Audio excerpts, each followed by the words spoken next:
Je suis ravi de te retrouver dans ce nouveau podcast des conversations positives. Aujourd'hui, nous allons parler de dépendance affective. Alors je sais, c'est un sujet qui peut paraître sensible, mais malgré tout, je vais t'en parler.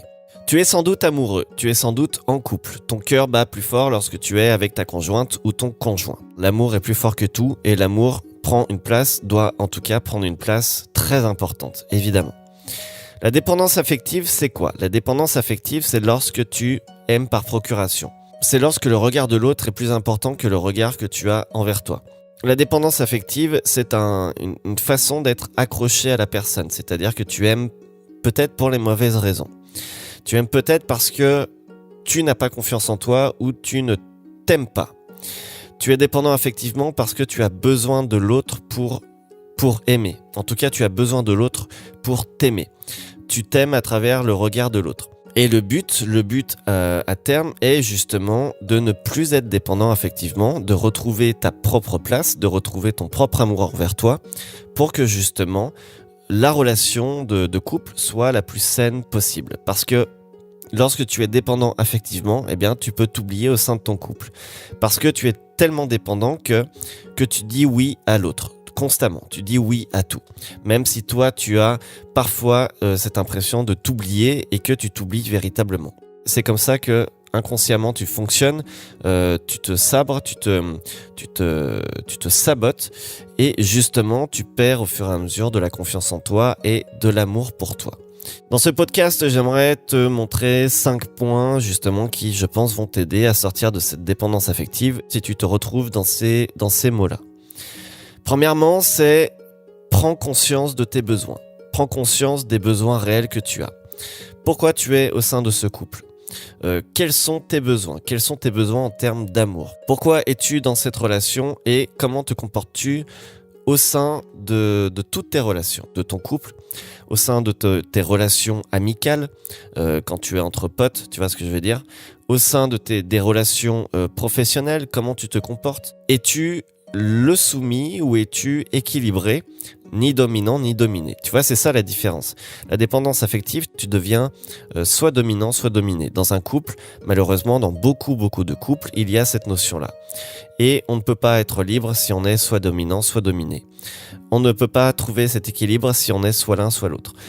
Le but de trouver cet équilibre, justement, c'est d'être centré, d'être recentré et d'être tout à fait bien dans ses pompes par rapport à ça. Tu vois, tu n'as pas à être soumis, tu n'as pas à être inférieur à l'autre, en tout cas à te sentir inférieur à l'autre, parce que l'autre, en l'occurrence, t'amène soit de l'amour, soit de la tendresse, soit de, je sais pas, une belle vision de toi, ou etc., etc. Tu vois ce que je veux dire ? Pour sortir de la dépendance affective, c'est déjà prendre conscience de tes besoins.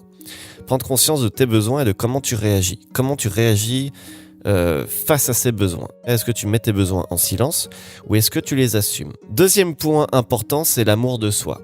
Comment est-ce que tu t'aimes ? Est-ce que déjà tu t'aimes ? Je ne te parle pas d'égocentrisme ou de nombrilisme, mais simplement, lorsque tu te regardes le matin dans la glace, tu vois, tu te laves les dents, tu te regardes, qu'est-ce que tu vois ? Est-ce que tu es complaisant envers toi ? Est-ce que tu es bienveillant envers toi ? Ou est-ce que tu as une colère ? Est-ce que tu as une rancœur ? Est-ce que tu as cette acceptation de soi qui n'est pas super au top, tu vois ? Voilà. Est-ce que tu fais des choix qui sont en adéquation avec tes volontés, tes besoins profonds ? Est-ce que tu fais des choix qui sont en adéquation avec ce que tu ressens vraiment au fond de toi ? Est-ce que tu ressens de l'amour-propre envers toi ? Ça, justement, c'est un des points les plus importants. Pouvoir se regarder le matin avec bienveillance, avec respect. Je ne suis peut-être pas parfait, mais je suis qui je suis. Et je suis très bien comme ça. Je suis très bien dans mes pompes parce que je m'aime suffisamment pour prendre soin de moi, pour être en adéquation, encore une fois, avec mes choix, avec ce que je ressens, avec mes besoins. C'est super important de travailler sur ton amour-propre. Essaie de voir d'un avis extérieur, en toute objectivité, comment tu t'aimes en fait, tu vois. Et je ne peux que t'inviter à faire le travail, à prendre du temps pour toi, pour justement te retrouver, te recentrer, pour faire revenir encore une fois cet amour-propre en toi. Troisième point maintenant, c'est être à l'écoute. J'en ai parlé rapidement dans le deuxième point, mais c'est être à l'écoute de soi. Être à l'écoute de soi, c'est super important parce que, encore une fois, tu ne peux pas t'annihiler, tu ne peux pas t'oublier dans une relation quelle qu'elle soit. Une relation de couple, amicale, professionnelle, tu n'as pas le droit de t'oublier. Tu n'as pas le droit de faire comme si ça allait alors que ça ne va pas. De dire que tu es d'accord alors que c'est faux, alors que tu n'es pas d'accord. Tu n'as pas le droit de faire des choses qu'on t'impose, de faire des choses que tu n'as pas envie de faire. Alors évidemment, dans toute relation, il y a des concessions à faire. À partir du moment où on est deux dans une relation, eh bien, on doit s'adapter, tu vois, on doit équilibrer la relation pour qu'elle soit la plus saine possible. Donc forcément, parfois, on fait des concessions. Mais lorsque tu es bien avec la personne, lorsque tu es bien dans ta relation, tu fais des concessions avec plaisir, tu vois. Tu sais que ces concessions-là seront positives pour votre relation future et pour amener ce côté sain dans cette relation. Donc, il y a des concessions qui se font et qui se font de la meilleure des façons. Mais par contre, dire oui constamment, alors que tu as envie de dire non, alors que tu n'as pas envie de faire les choses, eh bien, c'est ne pas être à l'écoute. Moins tu es à l'écoute et moins tu seras bien dans tes pompes. Parce qu'au fur et à mesure, tu vas ressentir de la frustration, tu vas ressentir peut-être de la colère. Voilà, tu vas sentir qu'il y a un truc qui ne va pas. Il y a un truc qui ne va pas. Et justement, pourquoi ? Parce que tu n'es pas à l'écoute. Tu n'es pas à l'écoute de toi, tu n'es pas à l'écoute de comment tu réagis. Et donc, forcément, tu as besoin de l'autre. Tu as besoin de l'approbation de l'autre constamment. Évidemment, parce que tu n'assumes pas tes choix. Tu n'es pas à l'écoute de qui tu es véritablement. Donc, tu vis encore une fois par procuration. Tu vis par rapport à l'autre. Tu vis par rapport à l'approbation de l'autre. Tu fais tes choix en te disant à chaque fois, même inconsciemment, qu'est-ce que l'autre va en penser ? J'espère que l'autre va accepter mes choix. J'espère que l'autre va me donner son approbation par rapport à ce choix-là. Non. Si tu as envie de faire quelque chose, tu fais ce quelque chose. Si tu as envie d'être qui tu es, eh bien, sois qui tu es. Si tu as envie du jour au lendemain de changer de taf parce que ce taf ne te convient plus, tu n'as pas besoin de l'approbation de l'autre. Tu vois ce que je veux dire ? Si tu fais un truc qui te fait vibrer, si tu fais un truc dont tu as réellement besoin, qui te passionne, eh bien fais-le. Tu n'as pas besoin de l'approbation de l'autre. Évidemment, je ne te dis pas de te mettre en danger inutilement, mais en tout cas, tu as assez d'amour envers toi pour pouvoir faire les choix qui te correspondent. Sans justement cette dépendance affective, sans cette dépendance par rapport à l'autre qui te fait dire « est-ce que mes choix seront en adéquation avec la volonté de l'autre ?» Non, tu fais les choix qui te font vibrer. Donc vraiment, troisième point, sois à l'écoute de toi. Ensuite, quatrième point, retrouve ta totalité. La totalité, c'est quoi ? Tu as suffisamment d'amour en toi, d'amour envers toi pour ne pas avoir besoin de quelqu'un d'autre, tu vois, ne pas avoir besoin de cette dépendance affective. Tu es bien dans tes pompes, tu es dans ton axe, tu es bien dans ce que tu fais, tu es bien dans la façon dont tu penses, tu es bien dans la façon dont tu t'aimes. En tout cas, voilà, tu es équilibré sur tous les points. Eh bien, c'est ça la totalité. C'est ne pas être dépendant, ne pas avoir besoin d'être dépendant de quelqu'un pour recevoir de l'amour. Tu es déjà en accord avec toi. C'est ça le principe de retrouver sa totalité. C'est être en accord avec soi. C'est vraiment être en accord avec soi sur tous les points de vue. Que ce soit affectivement, que ce soit personnellement, que ce soit dans tes choix, tu vois, professionnels ou quoi, que ce soit dans la façon dont tu vibres à une passion, que ce soit, peu importe. Mais la totalité de soi, c'est ça. Tu vois, tu n'as pas besoin de l'autre pour être bien. Tu peux te retrouver des jours seul, tu seras bien. Tu n'auras pas ce sentiment de solitude. Tu n'auras pas ce sentiment de j'ai besoin de l'autre parce que là je me sens seul, tu vois.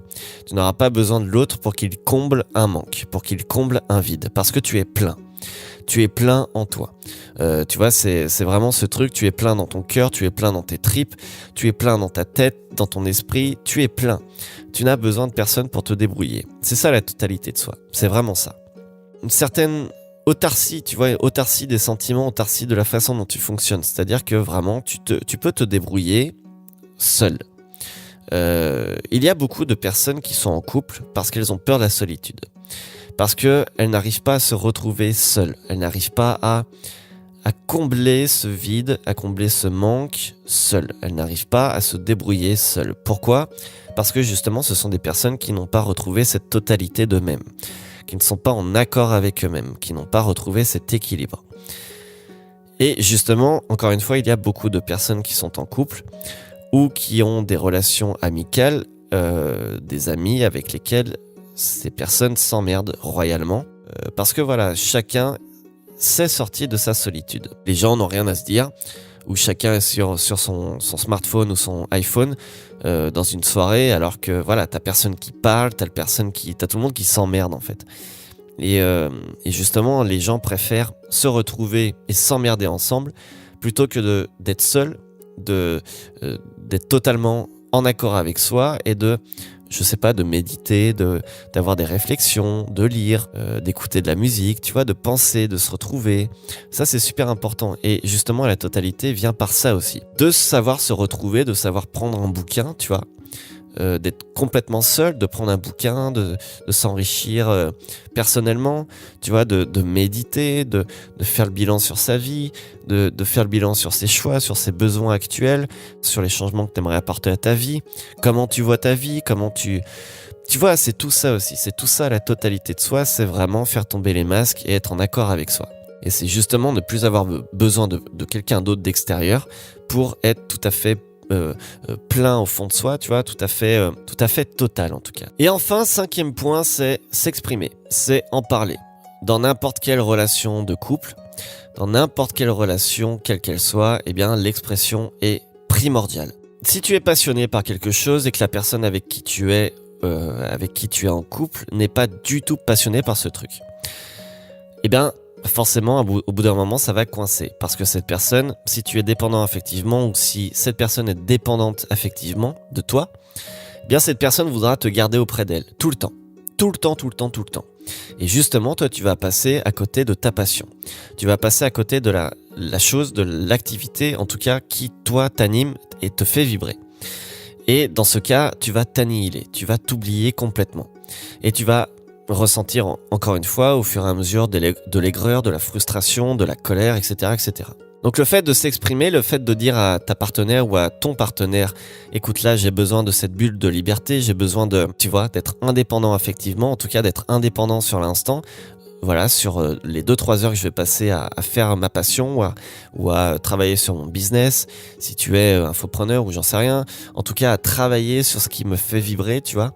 Je sais pas, si t'es passionné par la pêche, bah va à la pêche, tu vois. T'es peinard avec ta canne à pêche sur le lac ou en pleine rivière, y a personne qui t'emmerde et là tu te recentres, tu te retrouves, tu vois, c'est super important ça. Eh bien, le fait de l'exprimer, le fait de dire à la personne, écoute, là j'ai besoin d'être seul. Tu ne m'as rien fait, je n'ai aucune colère envers toi, je n'ai rien contre toi, mais j'ai quand même besoin d'être seul. J'ai quand même besoin de me retrouver. J'ai besoin de cet instant-là, de cette bulle-là pour moi, tu vois, parce que c'est un besoin viscéral, c'est un besoin presque physique. J'ai besoin de ça pour être totalement équilibré, totalement bien dans mes pompes et pour méditer, pour simplement me retrouver. Donc ça, c'est super important que l'autre le comprenne et que toi, tu mettes cette action en place. La personne doit le comprendre. Et si elle ne le comprend pas, eh bien, ça la concerne. Tu vois, tu ne peux pas t'annihiler, tu ne peux pas t'effacer devant tes choix pour une personne, quelle qu'elle soit. Même s'il y a beaucoup d'amour entre vous deux, même s'il y a tout ça, même malgré tout, nous sommes une entité propre. Chacun est une entité propre. Chacun est unique, tu vois ce que je veux dire. Toi, tu es unique, ta partenaire ou ton partenaire est unique. Donc forcément, nous réagissons différemment. Et nous avons des besoins différents. Donc forcément, il y a des fois des instants où chacun a besoin de se retrouver seul, chacun a besoin de faire une activité sans l'autre. Tu vois, ça c'est super important de faire une activité sans l'autre. Parce que du coup, ça va permettre de détacher, de sortir de cette dépendance affective. La dépendance affective, c'est quoi exactement ? Eh bien, c'est justement tout faire avec la même personne. C'est être dépendant affectivement et même physiquement d'une personne. C'est ne pas être capable de pouvoir faire quelque chose sans cette personne, de combler un vide intérieur sans cette personne. Eh bien, justement, quand tu retrouves cette totalité, j'en ai parlé, quand tu réussis en tout cas à t'exprimer sur tes besoins, sur ce que tu ressens, eh bien là, tu retrouves cette paix intérieure, tu retrouves cet équilibre et justement, tu retrouves ce plein potentiel, ce plein pouvoir personnel. Nous avons tous un pouvoir personnel qui nous fait agir, qui nous fait réussir ce qu'on entreprend, qui nous fait vibrer, etc. C'est notre pouvoir personnel. C'est nos talents, tu vois. pour schématiser, c'est nos talents, nos dons, nos capacités en tout cas. Eh bien justement, si tu es dépendant affectivement, si tu es dépendant d'une personne, tu vas oublier ça, tu vas perdre ça. Tu vas perdre ça parce que la personne en face va t'empêcher plus ou moins de faire ça, de concrétiser ça, tu vois. Ou toi, tu vas t'auto-sabrer en te disant « Je ne vais pas faire ça parce que la personne en face a besoin de moi », tu vois. Alors qu'il n'y a rien de plus faux.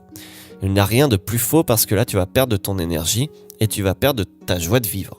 Et s'exprimer va aussi te permettre de poser les bases de tes fondations, de reposer les bases de tes fondations. Pourquoi ? Parce que justement, lorsque tu es en accord avec toi, lorsque tu retrouves cette totalité, eh bien lorsque tu aimes, c'est du plus. Tu vois ce que je veux dire ? C'est du plus. Tu n'as pas besoin de l'autre pour ressentir cet état d'amour, cet état de tendresse envers toi ou envers la personne. Tu n'as pas besoin de voir dans l'autre le reflet de ton amour. Tu aimes sincèrement, honnêtement, pour les bonnes raisons, en tout cas, la personne qui est en face de toi. Tu vois, il n'y a pas ce principe de « je t'aime » parce que tu dois m'aimer ou parce que tu m'aimes. Non, tu aimes inconditionnellement parce que tu as tellement d'amour en toi, tu as tellement d'amour pour toi que tu peux te permettre d'aimer inconditionnellement la personne qui est en face de toi. Tu n'attends rien en retour, tu donnes de l'amour inconditionnellement. Tu as un puits infini d'amour inconditionnel et du coup, forcément, tu es bien dans tes pompes et ta relation de couple ou ta relation amicale sera beaucoup plus saine et beaucoup plus positive. Donc voilà, pour sortir de la dépendance affective, eh bien, premièrement, prends conscience de tes besoins et assume tes besoins.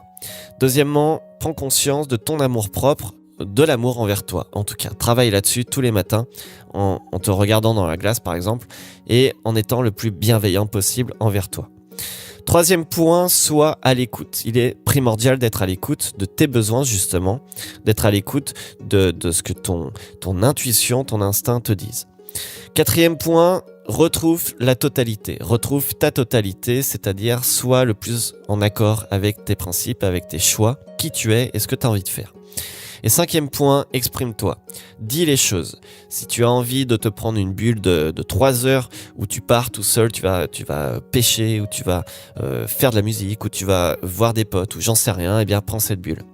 Prends cette bulle, c'est super important, justement pour dépasser cette dépendance affective et ne plus être, évidemment, dépendant d'une personne au sein du couple, au sein des relations amicales, etc., etc.